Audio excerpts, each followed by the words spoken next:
का किस्सा है। एक गांव में एक बहुत अजीब वाकया हुआ जब गांव के कुछ बदमाश लोग एक बूढ़े आदमी के पीछे भाग रहे थे। उसके हाथ में एक नायाब फार्मूला था जिसे वो हासिल करना चाहते थे। फिर अचानक से उनकी आंख बोझल होती है और वो बूढ़ा आदमी उनकी नजरों से गायब हो जाता है। अरे कम्मू, तुझसे एक बूढ़ा आदमी ही काबू नहीं आया। उसके हाथ में हीरा बनाने वाला फार्मूला था। अरे भाई, मैंने तो उस पर पूरी नजर रखी हुई थी, मगर वो कैसे नजरों से ओझल हो गया पता ही नहीं चला। उसे ढूंढ, हमने वो फार्मूला उससे हर सूरत में हासिल करना है। चल आगे चल। वो दोबारा उसे ढूंढने के लिए निकल पड़ते हैं, जबकि वो बूढ़ा आदमी दरख्त के पीछे से निकलकर उस गार के अंदर चला जाता है। मुझे ये फार्मूला छुपाने के लिए इससे ज्यादा अच्छी जगह नहीं मिलेगी। मैं ये फार्मूला यहीं पर छुपा देता हूँ। वो बूढ़ा आदमी वो फार्मूला वहीं पर रख देता है और वहाँ से चला जाता है। लेकिन जब वो कुछ आगे आता है तो वो फिर उसके सामने आ जाते हैं। कहाँ है वो फार्मूला?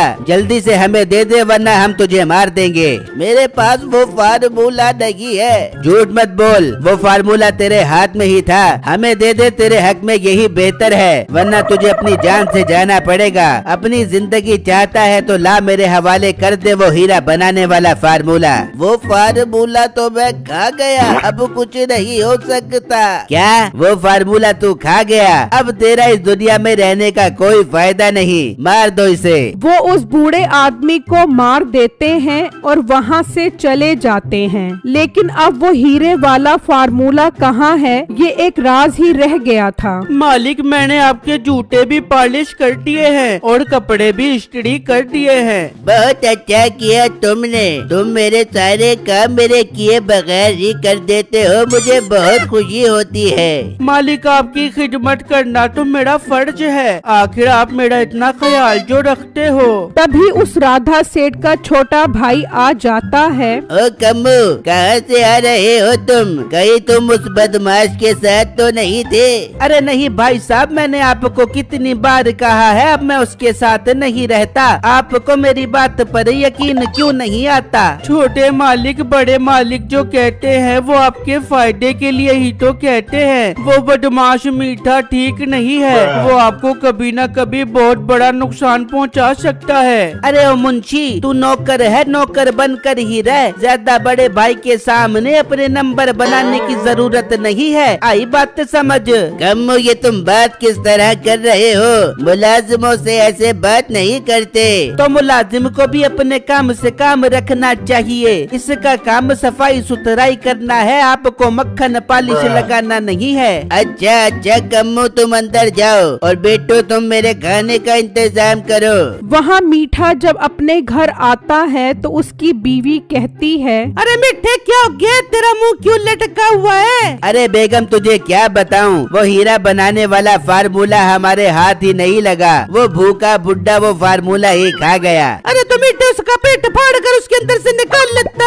अरे बेगम, वो बता रहा था कि वो हीरा बनाने वाला फार्मूला खाकर बाथरूम से भी हो आया था। अब तक तो वो फार्मूला कितने गटरों से होकर गुजर गया होगा। सारा बना बनाया खेल ही तबाह हो गया। फिर मीठे, अब हम क्या कर पाएंगे? बेगम, मेरे पास अमीर होने का एक और प्लान है। अब मुझे प्लान बी पर काम करना पड़ेगा। मीठे, प्लान क्या है वो तो बता। बेगम, हौसला कर और तू देखती जा। ये कहकर मीठा वहाँ से चला जाता है और राधा सेठ के घर पहुँच जाता है। ओए कम्मू, बाहर आ, तुझसे एक जरूरी बात करनी है। अरे मीठे भाई, घर पर ही है, तूने क्या बात करनी है? तू बाहर आएगा तो तुझे बताऊंगा। अच्छा अच्छा, मैं आता हूँ। फिर वो बाहर आता है और वो दोनों बात करने लग जाते हैं तो तभी बिट्टू भी आ जाता है। यार, ये कम्मू फिर मीठे बदमाश से मिल रहा है। मालिक को बताना पड़ेगा, मगर ये बात क्या कर रहे हैं सुनना पड़ेगा। बिट्टू छुपकर उनकी बात सुनने लग जाता है। मीठे, चाहता तो मैं भी यही हूँ, मगर यहाँ पर बात करना ठीक नहीं है। मैं रात को तेरे घर आऊँगा, फिर हम वहीं बैठकर प्लान बनाते हैं कि कैसे ये घर अपने नाम करवाया जाए। ठीक है, मैं अब चलता हूँ। रात में अपने घर पर तेरा इंतजार करूँगा। ये कहकर मीठा चला जाता है और बिट्टू हैरान परेशान हो जाता है। यार, ये काम तो बहुत खराब हो रहा है। ना जाने ये आज रात क्या प्लान करते हैं, मैं अब तो ये पता लगाकर ही छोड़ूंगा। फिर जब रात होती है तो बिट्टू मीठे के घर जाता है और उसके कमरे में पड़े एक डब्बे में बैठ जाता है। तभी कमू भी वहाँ पहुँच जाता है और दरवाजा बजाता है। बेगम, लगता है वो आ गया है। मैं दूसरे कमरे में बैठकर उसके साथ प्लान बनाता हूँ। फिर मीठा बाहर आ जाता है। हाँ कम्मू, अंदर चल कर बात करते हैं। फिर वो दोनों उसी कमरे में आ जाते हैं और बिट्टू उनकी बात सुनने लग जाता है। देख कम्मू, अगर तू अमीर होना चाहता है तो तुझे अपने बड़े भाई का घर अपने नाम करवाना पड़ेगा, वरना तो वो सारा पैसा यहाँ वहाँ उड़ा देगा और तेरे हिस्से में कुछ नहीं आएगा। मीठे, बात तो तेरी बिल्कुल ठीक है, मगर मैं घर अपने नाम कैसे करवाऊं? अरे मेरे होते हुए तुझे परेशान होने की क्या जरूरत है? ये काम तो मुझ पर छोड़ दे। मैं उसे बैंक एजेंट के जरिए ऐसा फंसाऊंगा कि उसे अपना घर तेरे नाम करना पड़ेगा, मगर वो मकान आधा तेरा होगा और आधा मेरा होगा। बिट्टू उनकी बातें सुनकर बहुत परेशान हो जाता है। ये दोनों कितने बुरे हैं, मालिक को किस तरह फंसा रहे हैं। मैं अभी जाकर मालिक को ये वीडियो दिखा देता हूँ। चल अब उठ, चल कर तेरे भाई से बात करते हैं। वो दोनों घर से निकल जाते हैं और वहाँ आकर राधा सेठ से बात करने लग जाते हैं। तेरी हिम्मत कैसे हुई मेरे भाई के साथ घूमने की? और कम्मो, मैंने तुझे कितनी बार मना किया था इसके साथ नहीं मिलना। अरे भाई, मैं यहाँ पर आपके फायदे के लिए ही आया हूँ। मेरी बात गौर से सुनो। मैं आपको बैंक से 5 करोड़ रुपए दिलवाने आया हूँ। मालिक, ये झूठ बोल रहा है। ये सब आपको फंसाने की चाल है। इन दोनों ने मिलकर ये मकान अपने नाम करवाने का मंसूबा बनाया है। ये वीडियो देखो, आपको खुद ही यकीन आ जाएगा। राधा सेठ वो वीडियो देखता है जिसमें मीठा और उसका भाई मकान नाम करने की बात कर रहे होते हैं। ये देखकर उसे बहुत गुस्सा आता है। दफा हो जाओ तुम मेरे घर से, और जिस मकान को तुम अपने नाम करवाना चाह रहे हो वो मैं अपने इस वफादार मुलाजिम के नाम कर चुका हूँ। ये तुम क्या कह रहे हो? मैं तो तुमको अपना बड़ा भाई समझता था। तुमने ये मकान 2 कौड़ी के मुलाजिम के नाम कर दिया। अब मैं तुझे नहीं छोड़ूंगा। मीठे, मार दे मेरे भाई को। फिर वो दोनों मिलकर उसे मार देते हैं। बिट्टू घबराकर वहाँ से भाग जाता है। मीठे भाई को तो हमने मार दिया है, अब उस बिट्टू को भी मारना है। ऐसा ना हो वो हमारा राज खोल दे। अरे उसकी फिक्र करने की जरूरत नहीं है। वो 2 कौड़ी का गरीब लड़का हमारा कुछ नहीं बिगाड़ सकता। अब वो कभी वापस नहीं आएगा और ये घर अब आधा तुम्हारा और आधा मेरा है। वहाँ बिट्टू खौफ की वजह से भागता भागता उसी गार में पनाह ले लेता है कि अचानक उसकी नजर उस फार्मूले पर पड़ती है और वो उसे उठाकर पढ़ने लग जाता है। ये तो हीरा बनाने वाली खाद का फार्मूला है और मेरे गांव में एक मेरी छोटी सी जमीन है। मैं जाकर ये खाद जमीन में डाल देता हूँ। फिर जब दिन निकलता है तो बिट्टू अपने गांव में पहुंच जाता है और उसी फार्मूले की खाद तैयार करता है और उसे अपनी जमीन में बो देता है। इस तरह कई दिन गुजर जाते हैं और जब बिट्टू अपनी जमीन पर आता है तो वहाँ बहुत सारे कटहल उगे हुए होते हैं। अरे ये क्या, इस फार्मूले के मुताबिक तो जमीन से हीरे निकलने थे, मगर यहाँ तो कटहल उगाए हैं। बिट्टू हैरान परेशान वो कटहल देख रहा होता है कि अचानक उसके जहन में एक बात आती है। हो सकता है हीरे जमीन से नहीं बल्कि इस कटहल के अंदर से निकले। मैं इस कटहल को काटता हूँ। फिर जब बिट्टू उस कटहल को काटता है तो उसके अंदर से बहुत सारे हीरे निकलते हैं। मेरा आइडिया बिल्कुल ठीक निकला। हीरे इस कटहल के अंदर थे। अब तो मैं बहुत अमीर हो गया।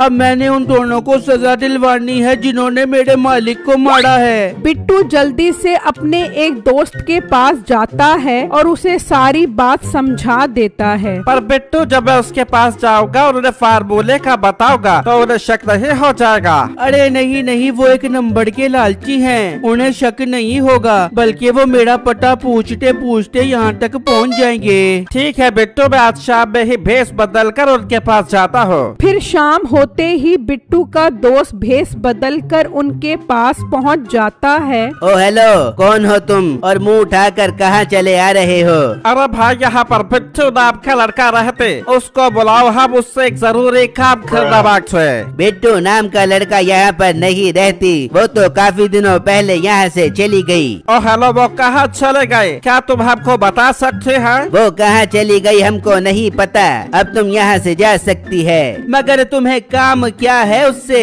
उसके पास एक हीरा बनाने वाला फार्मूला है जो उसे किसी गांव से मिला है। हम उससे वो फार्मूला खरीदना चाहते थे और बहुत सारा हीरा बनाना मांगते हैं। क्या हीरा बनाने वाला फार्मूला उसके हाथ लग गया? वो तो बुढ़ा खा गया था। हमको उस बूढ़े का नहीं पता, हम खुद ही जाकर बिट्टू को ढूंढकर वो फार्मूला खरीदना मांगते हैं। कम्मू, इससे पहले कि ये बिट्टू के पास पहुँचे हमें उसे ढूंढकर वो फार्मूला हासिल करना होगा। हाँ मीठे, तू ठीक कह रहा है, चल उसको ढूंढते हैं। वो दोनों बिट्टू को ढूंढने निकल जाते हैं और वहाँ बिट्टू का दोस्त उसके पास पहुँच जाता है। जो कुछ तुमने कहा था मैंने उन्हें कह दिया था। बहुत अच्छा किया। अब देखो वो कैसे मुझे ढूंढते ढूंढते यहाँ तक आते हैं। तुम एक काम करो, तुम जाकर पुलिस को लेकर आओ। ठीक है, मैं पुलिस को लेकर आता हूँ। फिर वो पुलिस को लेने निकल जाता है और वहाँ वो दोनों बिट्टू का पता मालूम कर रहे होते हैं। हाँ, मैं इसे जानता हूँ। ये साथ ही बाकराबाद वाली पुल्ली है, उसके साथ ही रहता है ये लड़का।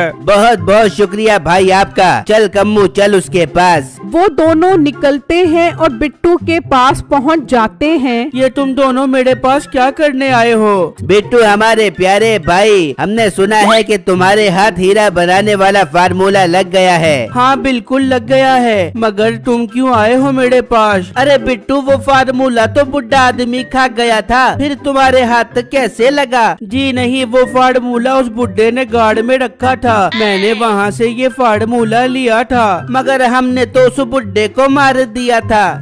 अरे सारे राज ना खोल। राज क्यों ना खोले? तुमने तो मेरे मालिक को भी मार दिया था। हाँ बिट्टू, हमसे बहुत बड़ी गलती हो गई जो हमने तुम्हारे मालिक को कत्ल कर दिया। हमें माफ कर दो और वो हीरा बनाने वाला फार्मूला हमें दे दो। मगर वो फार्मूला तुम्हें मैं कभी नहीं दूंगा। कैसे नहीं देगा? हम वो फार्मूला आज लेकर ही जाएंगे। मगर वो फार्मूला तुम्हें मैं कभी नहीं दूंगा। नहीं देगा तो तेरा भी वही हाल करेंगे जो तेरे मालिक और उस बुड्ढे का किया था। चल वो फार्मूला निकाल। इतनी क्या जल्दी है फार्मूला लेने की?